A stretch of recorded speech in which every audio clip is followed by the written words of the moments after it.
Nah, balik lagi sama gue Steven, dan hari ini gue masih mau ngebahas mobil yang umurnya juga udah 20 tahun, 21 tahun mungkin. Di sebelah gue ini ada mobil all new Corolla yang versi faceliftnya. Jadi mobil ini diproduksi dari tahun 96 sampai 2000. Di tahun 98 dia melakukan facelift ke 2000 dan tampangnya seperti ini.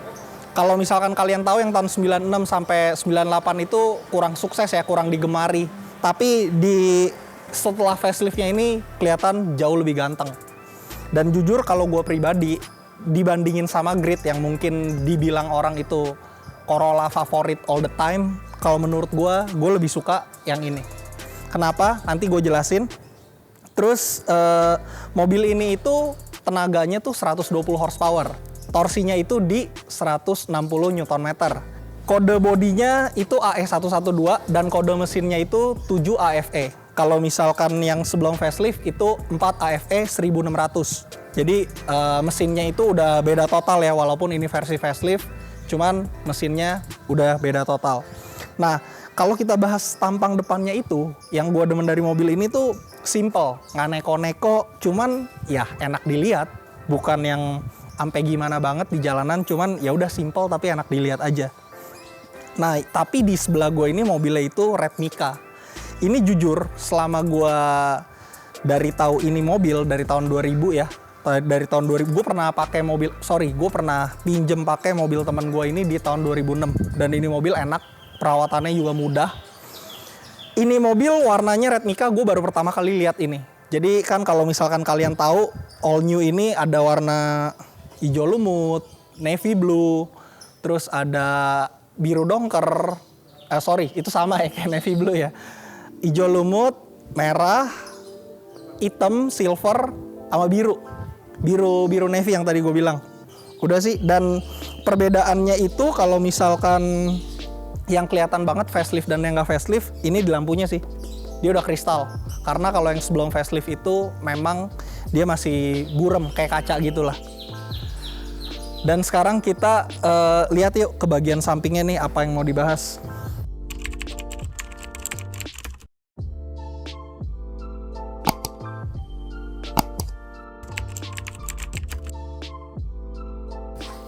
Nah, di bagian sampingnya ini nih velgnya udah nggak standar, cuman velgnya ini kalau kalian tahu ini Bridgestone Potenza nama velgnya.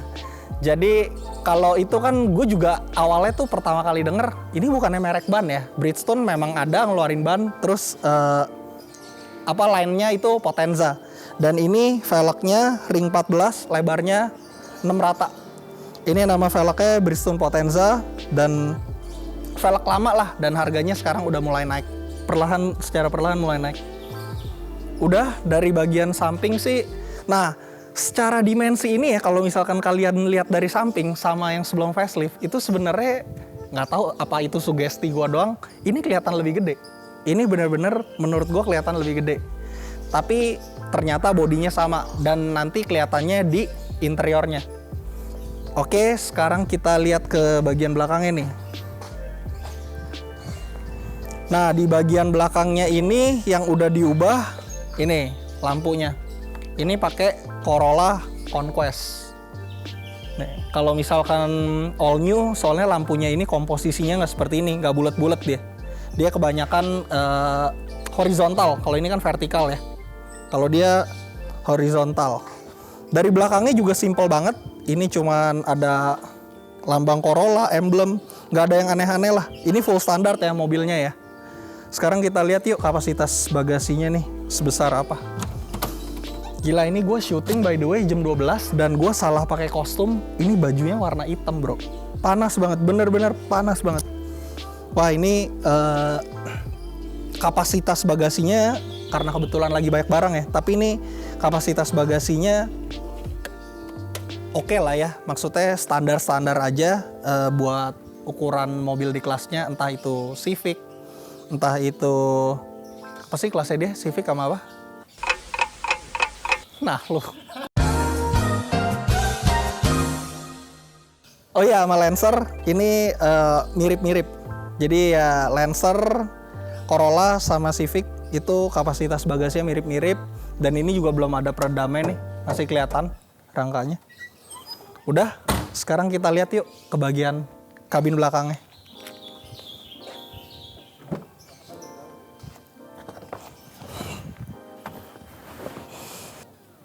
Oke, sekarang udah ada di belakang kabin, di kabin belakangnya all new. Jadi ini udah mulai adem lah ya. Untungnya. Nah, jadi kita bahas nih. Jadi yang unik dari mobil ini kan generasi penerusnya Grid ya. Cuman tuh jujur gue berasa banget kalau misalkan kabin belakangnya itu lebih sempit daripada Grid. Dan kelihatannya sih dimensinya gue nggak cari tahu. Cuman kalau ngelihat sekilas dari luar gitu, memang Grid lebih gede juga gitu. Nah ini kayak kalian lihat, kalau kalian udah nonton review gua yang Grid itu tuh lega. Kalau ini tuh bener-bener kayak ya ini no legroom sama sekali ya. Headroom juga dikit banget, 2 jari 3 jari 2 jari lah.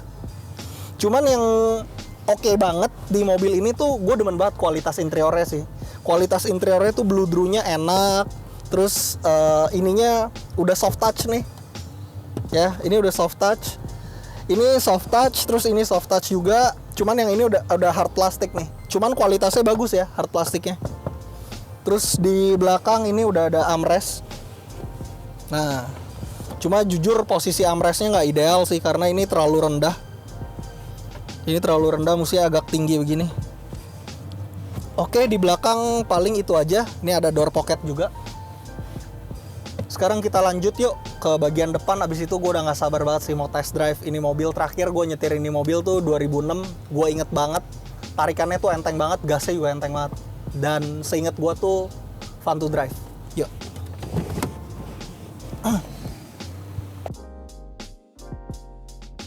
Nah sekarang kita bahas ya kualitas interior depannya. Jadi jujur looks mobil ini tuh dashboardnya gue demen banget. Sedikit ngebulet, terus simple juga.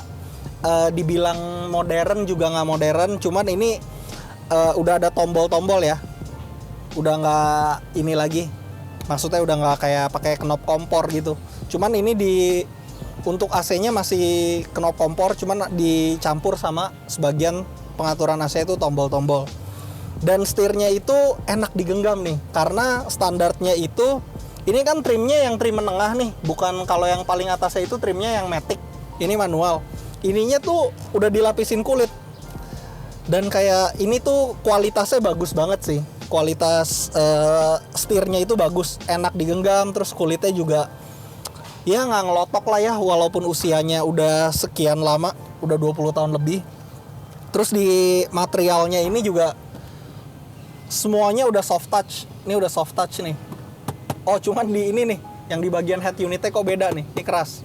Hard plastik, sisanya semuanya udah soft touch. Yang unik lagi di mobil ini adalah kalau kalian lihat shift knob-nya, ini posisinya nggak tegak lurus, nggak rata tengah. Dia agak sedikit nengok ke kanan gitu. Dan ini yang gue demennya, kenapa gue bilang lumayan fun to drive, karena ini kayak pakai short shifter. Jadi pindah giginya tuh pendek. Dan tangkai ininya juga kan pendek kan, jadi kayak lebih enak aja. Oke, sekarang kita bahas ya di sini. Di sini cuman ada kisi AC, terus di sini pengaturan AC. Nah ini ada tempat penyimpanan, tertutup nih, lumayan besar. Terus di bawahnya nih ada cup holder. Cup holder Toyota nih begini nih tipenya nih, tersembunyi. Biasanya mesti dipencet baru keluar.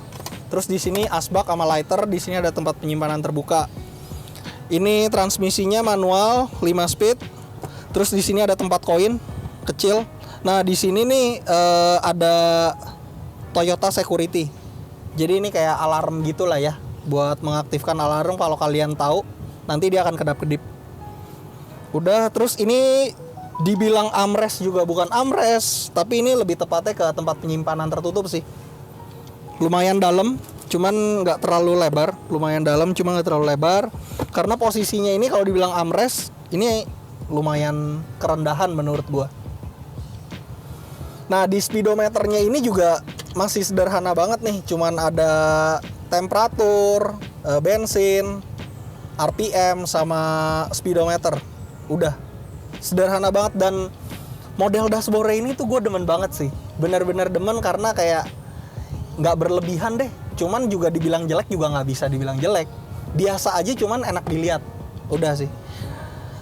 Nah sama kalau kalian lihat nih ya, ini gede banget loh, ininya gede banget nih, laci penyimpanan yang di penumpang kiri ini gede banget. Udah. Terus kalau misalkan kelemahan jok-jok bludru, kalau kalian suka ngerokok biasanya tuh pasti ada tuh bekas kena sundutan rokok. Kalau di sini ada nih di sini. Ini minimnya cuma ada di door trim sih. Kalau di jok sama sekali nggak ada. Ini bekas kena sundutan rokok. Udah sisanya semuanya standar ya. Ini pengaturan lampu, ini pengaturan wiper. Oke, paling itu aja. Sekarang kita lanjut yuk. Langsung driving experience-nya kayak gimana. Action. Oke, nih sekarang gue udah ada di jalan ya sama All New. Ini mau ceritain nyetir mobil ini gimana. Mobil ini itu terakhir yang gue inget itu ya, gasnya enteng, terus koplingnya juga enteng, tenaganya tuh spontan banget. Kalau digas dikit dia langsung kayak ngikut.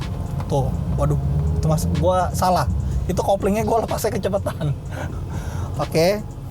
Terus seingat gue juga bantingannya ini tuh kalau misalkan kita duduk ramean itu suspensinya tengahnya tuh suka mentok, suka gesrok. Cuman di mobil ini sih enggak. Dan mobil ini tuh yang punya itu Mr. Komar.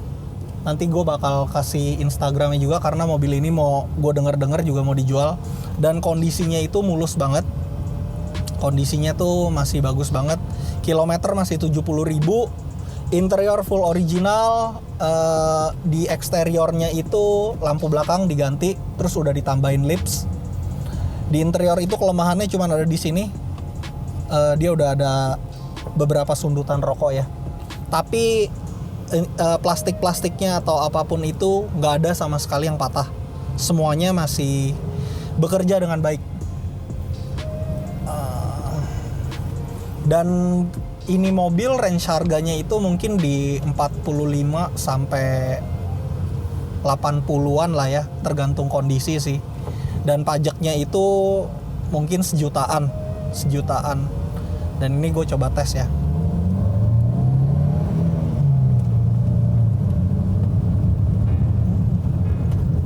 Gila, enak banget, bener-bener ini mobil di tarikan bawahnya tuh bener-bener responsif. Dan dikendaliinnya mobil ini juga ya oke lah, presisi gitu loh. Kayaknya feedback dari ban sama setir tuh enak. Terus ini coba ya gue bawa ke jalan raya sedikit. Bicara bantingan gak bisa dibilang empuk, gak bisa dibilang keras juga sih. Lebih cenderung ke empuk gitu. Nah sama visibilitasnya itu oke ya. Mobil-mobil tahun segini juga visibilitasnya masih oke banget. Gak ada yang kehalang pilar A atau blind spotnya banyak, itu gak ada. Ini masih enak banget. Oke, nah, kita coba tarik lagi.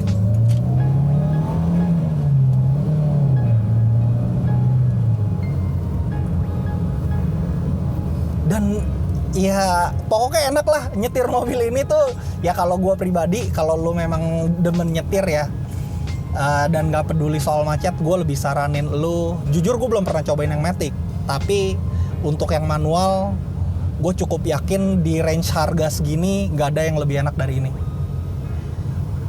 Ini posisi mobil standar ya, maksudnya ini gue bicara komposisi mobil ya. Jadi dari bantingan, terus setirnya gimana, sama Lancer GTI juga kenceng juga. Cuman ini tuh kayak ya ini Toyota men gitu. Jadi kayak perawatannya kita lebih nggak khawatir ya.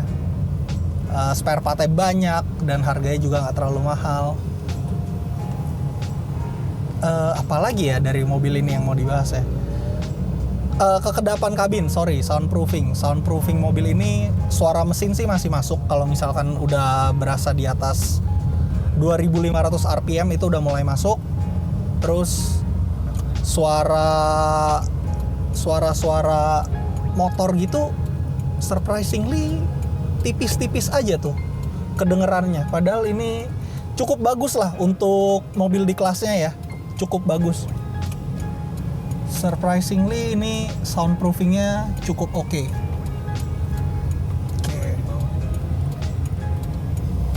Terus, nah mobil ini tuh kaki-kakinya juga nggak ada masalah. Ini tadi barusan ngelewatin jalan-jalan yang rada-rada rusak dan nggak ada masalah sama sekali, nggak ada bunyi-bunyi sama sekali. Oke. 4 menit.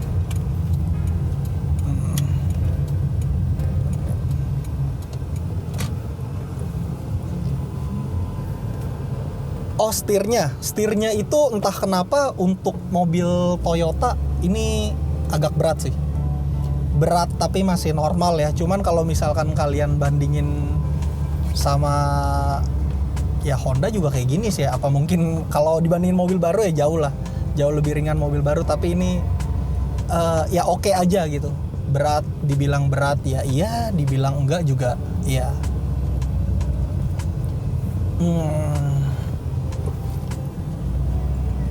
Sekali lagi thank you buat Mr. Komar yang udah minjemin mobilnya buat gua review. Dan buat kalian yang tertarik, ini mobil dijual, harganya juga masih reasonable banget buat kalian beli. Untuk range harga segitu sekali lagi gua bilang gak banyak pilihannya. Oh, cuman mobil ini ya kabin belakangnya sempit sih. Kabin belakangnya diakuin sempit. Untuk kalian punya keluarga mungkin kalau anak-anak itu masih oke, cuman kalau udah dewasa, udah SMP, SMA gitu kayak ini gak cukup. Udah paling segitu aja review dari gua buat all new tahun 99 ini berwarna merah yang sangat jarang ditemui. Thank you yang buat udah nonton videonya. Dan yang paling penting jangan lupa bahagia. See you on next video. Adios, bray.